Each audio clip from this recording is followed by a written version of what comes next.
बोलो बाबा साहब मडगार के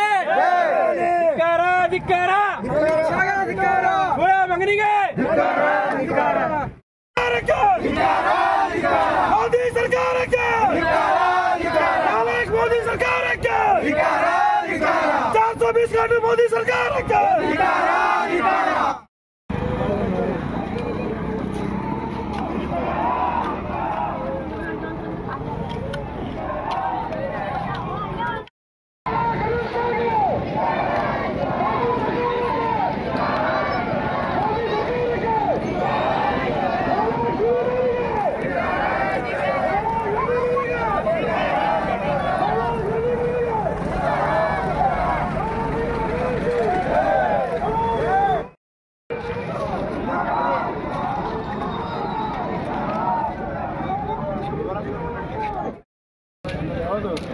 भाई साहब गुलबर्गा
ಅಂಬೇಡ್ಕರ್ ಅವರಿಗೆ ಸಂವಿಧಾನ ಶಿಲ್ಪಿ ಡಾಕ್ಟರ್ ಬಾಬಾ ಸಾಹೇಬ್ ಅಂಬೇಡ್ಕರ್ ಅವರಿಗೆ ನಾಲ್ಕು ಅಮಿತ್ ಶಾಗೆ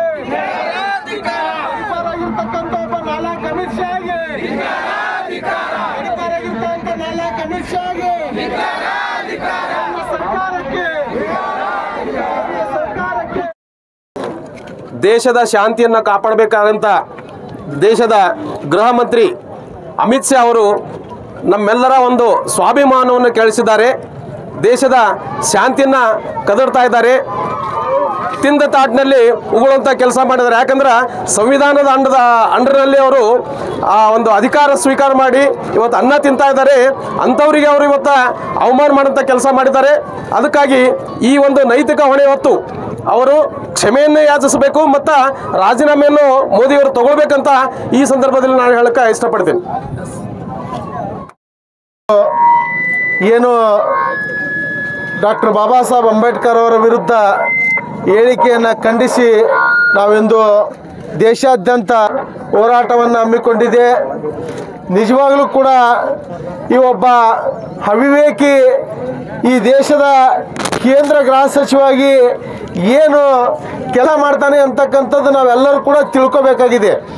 ಇವತ್ತು ಒಬ್ಬ ಗಡೀಪಾರಾಗಿರ್ತಕ್ಕಂಥ ಒಬ್ಬ ವ್ಯಕ್ತಿ ಏನೋ ಯಾವುದೋ ಒಂದು ಪ್ರಕರಣದಲ್ಲಿ ಗಡೀಪಾರಪ್ಪ ಅಂತೇಳಂತಂದರೆ ಆ ಒಂದು ರಾಜ್ಯದಲ್ಲಿಂದಲೇ ಹೊರಗಡೆ ಹೋಗಬೇಕು ಅಂತಕ್ಕಂಥ ಒಬ್ಬ ಗಡೀಪಾರಾಗಿರ್ತಕ್ಕಂಥ ಪ್ರಕರಣದಲ್ಲಿ ಭಾಗಿಯಾಗಿರ್ತಕ್ಕಂಥ ಒಬ್ಬ ವ್ಯಕ್ತಿ ಏನಾದರೂ ಕೂಡ ಮತ್ತೆ ಸಂಸದರಾಗಿ ಈ ದೇಶದ ಗೃಹ ಸಚಿವವಾಗಿ ಏನಪ್ಪ ಅಂತೇಳಿದ್ರೆ ಅದು ಡಾಕ್ಟರ್ ಬಾಬಾ ಸಾಹೇಬ್ ಅಂಬೇಡ್ಕರ್ ಕೊಟ್ಟಿರ್ತಕ್ಕಂಥ ಸಂವಿಧಾನದ ಭಿಕ್ಷೆಯಿಂದ ಅಂತಕ್ಕಂಥದ್ದು ಮಾತ್ರ ಅವ ಮರಿಬಾರ್ದಾಗಿತ್ತು.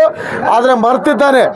ಆದರೆ ಈ ಒಬ್ಬ ನಾಲಾಯಕನ ಹೇಳಿಕೆಯಿಂದ ಇಡೀ ದೇಶಾದ್ಯಂತ ಇವತ್ತು ಎಲ್ಲರೂ ಕೂಡ ಪ್ರತಿಯೊಂದು ಜಾತಿ ಜನಾಂಗದವರು ಕೂಡ ಎಲ್ಲ ಜಾತಿ ಪಕ್ಷ ಭೇದ ಎಲ್ಲರೂ ಕೂಡ ಮರೆತು ಇವತ್ತು ದೇಶಾದ್ಯಂತ ಹೋರಾಟ ಮಾಡ್ತಾ ಇದ್ದಾರೆ. ಇವತ್ತು ಏನಾದರೂ ಕೂಡ ಕಿಂಚಿತ್ತಾದರೂ ಕೂಡ ಈ ದೇಶದ ಬಗ್ಗೆ ಈ ಸಂವಿಧಾನ ಬಗ್ಗೆ ಏನಾದರೂ ಕೂಡ ಒಂದು ಸ್ವಲ್ಪ ಆದ್ರೂ ಕೂಡ ಮಾನ ಮರ್ಯಾದೆ ಅಂತಕ್ಕಂಥದ್ದಿದ್ರೆ ಇವತ್ತು ಕೂಡಲೇ ಈ ದೇಶದಲ್ಲಿ ಸಂದರ್ಭದಲ್ಲಿ ದೊಡ್ಡ ದೊಡ್ಡ ಭಾಷಣ ಮಾಡ್ತಿರ್ತಕ್ಕಂಥ ಮೋದಿ ಅವರು ಏನು ಈ ದೇಶವನ್ನು ಇಡೀ ವಿಶ್ವದಲ್ಲೇ ಮೊದಲನೇ ಸ್ಥಾನಕ್ಕೆ ಹೋಗ್ತೀನಿ ಆ ರೀತಿ ಈ ರೀತಿ ಅಂತಕ್ಕಂಥ ದೊಡ್ಡ ದೊಡ್ಡ ಭಾಷಣಗಳು ಬಿಡಬೇಕು. ಇವತ್ತು ಇಡೀ ದೇಶವನ್ನೇ ಮೆಚ್ಚತಕ್ಕಂಥ ಸಂವಿಧಾನ ಬರೆದಿರ್ತಕ್ಕಂಥ ಮಹಾಪಿತಾಮಹ ಡಾಕ್ಟರ್ ಬಾಬಾ ಸಾಹೇಬ್ ಅಂಬೇಡ್ಕರ್ ಅವರ ಬಗ್ಗೆ ಏನು ಅಹೇಳನಕಾರಿ ಹೇಳಿಕೆ ನೀಡಿರ್ತಕ್ಕಂಥ ಅಮಿತ್ ಶಾ ಅವರ ರಾಜೀನಾಮೆಯನ್ನು ಕೂಡಲೇ ಪಡಿಬೇಕು. ಕೂಡಲೇ ಪಡೆಯುವ ಮುಖಾಂತರ ಇವರು ಕೂಡ ಸಂವಿಧಾನಕ್ಕೆ ನಾವು ಬದ್ಧರಾಗಿದ್ದೇವೆ, ಏನಾದರೂ ಕೂಡ ನಾವು ಅಧಿಕಾರ ಮಾಡಿದರೆ ಈ ಸಂವಿಧಾನದ ಕಟ್ಟುನಿಟ್ಟಿನಲ್ಲೇ ಏನೋ ಸಂವಿಧಾನದ ಒಂದು ನೀತಿ ನಿಯಮದಲ್ಲೇ ನಾವು ಕೂಡ ಅಧಿಕಾರ ಮಾಡ್ತೀವಿ ಅಂತಕ್ಕಂಥದ್ದನ್ನು ತೋರಿಸ್ಬೇಕಾಗಿದೆ. ಅದಕ್ಕೆ ಒಂದು ವೇಳೆ ಏನಾದರೂ ಕೂಡ ಅಮಿತ್ ಶಾ ಅವರ ರಾಜೀನಾಮೆ ಪಡೆದೇ ಇದ್ದರೆ ಈ ಹೋರಾಟ ನಿರಂತರವಾಗಿರುತ್ತದೆ ಅಂತಕ್ಕಂಥದ್ದನ್ನು ಈ ಮುಖಾಂತರ ತಿಳಿಸಕ್ಕೆ ಬಯಸ್ತೀವಿ. ಅದರ ಜೊತೆಗೆ ಏನು ಅಮಿತ್ ಶಾ ಅವರು ಎಲ್ಲ ಇಡೀ ದೇಶದ ಜನರಲ್ಲಿ ಕ್ಷಮೆ ಯಾಚಿಸಬೇಕು, ಅದರ ಜೊತೆಗೆ ರಾಜೀನಾಮೆ ನೀಡಬೇಕು. ಒಂದು ವೇಳೆ ನೀಡದೇ ಇದ್ದರೆ ಇಡೀ ದೇಶದಂತ ಮತ್ತೆ ನಿರಂತರವಾಗಿ ಹೋರಾಟ ಇರುತ್ತದೆ ಅಂತಕ್ಕಂಥ ಮಾತನ್ನು ಹೇಳ್ತೀನಿ. ಅದಕ್ಕಾಗಿ ತಾವೆಲ್ಲರೂ ಕೂಡ ಏನು ಈ ಹೋರಾಟಕ್ಕೆ ಬೆಂಬಲಿಸಿರ್ತಕ್ಕಂಥ ಎಲ್ಲ ಜಾತಿ ಜನಾಂಗದವರಿಗೂ ಕೂಡ ಎಲ್ಲ ಪಕ್ಷದವರಿಗೂ ಕೂಡ ನಾವು ಎಲ್ಲರಿಗೂ ಕೂಡ ಜೈ ಭೀಮ್ಗಳನ್ನು ಸಲ್ಲಿಸುವ ಮುಖಾಂತರ ಈ ಹೋರಾಟ ನಿರಂತರವಾಗಿ ಇಡೋಣ, ಈ ರಾಜೀನಾಮೆ ಸಿಗುವ ತನಕ ಅಂತಕ್ಕಂಥ ಮಾತನ್ನು ಹೇಳ್ತೀನಿ.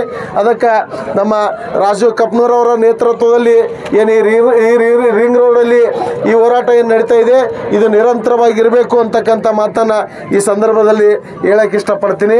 ಜೈ ಹಿಂದ್, ಜೈ ಭೀಮ್.